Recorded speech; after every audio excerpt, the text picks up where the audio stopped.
নমস্কার, welcome to my YouTube channel ভিও travellers. আমরা ঘুরতে গিয়েছিলাম আমাদের পাশের শহর, সেটা হচ্ছে ফুনসুলিং, ভুটানের মধ্যে। অনেক বছর পর আমি শহরে গেলাম কোভিডের পরে। দেখে খুব সুন্দর লাগলো, অনেক পরিবর্তন হয়েছে শহরে। প্রথমে আপনাদের বলি প্রবেশের ব্যাপারে। প্রথমে যে নিয়মটা ছিল ভোটার কার্ড দিয়ে প্রবেশ করা, সেটা এখন নেই। আপনারা আধার কার্ড দিয়ে প্রবেশ করতে পারবেন। আগে একটি মূল্য দিতে হতো 10 টাকা করে, সেটাও নেই। এখন সেটা কিছু লাগে না। যারা নতুন যাবেন, গেট থেকে যখনই প্রবেশ করবেন, সোজা গিয়ে বাঁ দিকে ঘুরে সোজা আপনার যে কাউন্টারটা পড়বে, ওখানে আছে নতুন রেজিস্ট্রেশন যারা করবে তাদের জন্যে। তারা ওখানে রেজিস্ট্রেশন করে ভিতরে ঢুকে যাবেন। তারপরে এন্ট্রি হবে, আপনার ছবি তুলবে, আপনাকে ভেতরে প্রবেশ করতে দেবে। বেরোনোর সময় সেই একই অবস্থা, আপনাকে কার্ডটা দেখাতে হবে, তারপর আপনি বাইরে আসতে পারবেন। ভিতরে ঢুকে আমি একটা গাড়ি ঠিক করেছিলাম, ওখানকার নাম্বারের গাড়ি, ভুটান নাম্বারের। 4টে পয়েন্ট ঘুরলাম, 1000 টাকা করে নিল। সুন্দর জায়গা, তার মধ্যে একটি হচ্ছে হ্যাঙ্গিং ব্রিজ। ভুটানের গুম্ফা মন্দির আছে দুটো, উপর দিকে জায়গা, যেটা স্পটটা দেখা যায়। সব থেকে ভালো জিনিস লাগলো ওখানকার ট্রাফিক সিস্টেম, কোনো বাতি নেই। জেব্রা ক্রসিংয়ে আপনাকে রাস্তা পার হতে হবে, গাড়ি আপনার জন্য ওয়েট করবে, এবং যদি কোনো গাড়ি ওখানে হর্ন বাজায় তার একটি ফাইন আছে। আমাদের দেশের এই সিস্টেমগুলো নেই। আমার ওখানে এই সিস্টেমগুলো দেখে খুবই ভালো লাগলো।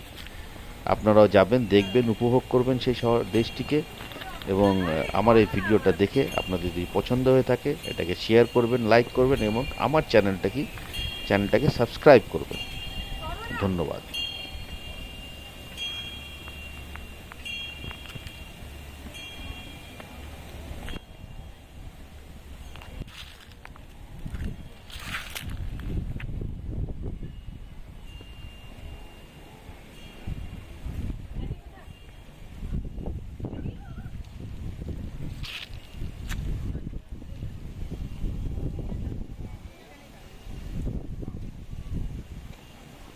তো দেখা যায়, এদিকে আসো, সামনে যে দেখো।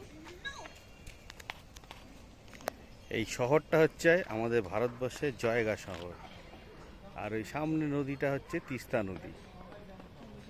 কিন্তু এখানে একটা প্রশ্ন, তিস্তা নদীর পাড়ে এত বড় একটা শহর গড়ে উঠেছে, কোনোদিন যদি একটা হরকা বান আসে, যা এখন পরিস্থিতি চলছে, তখন অবস্থাটা এই শহরে কী হবে?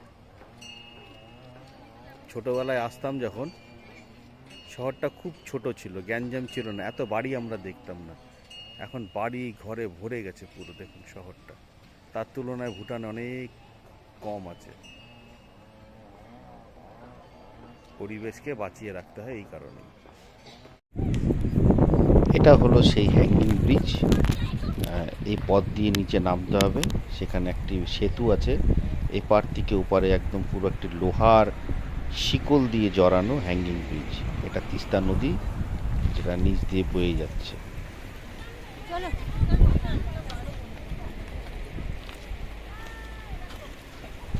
মনে হচ্ছে নিচে নেমে স্নান করে আসি।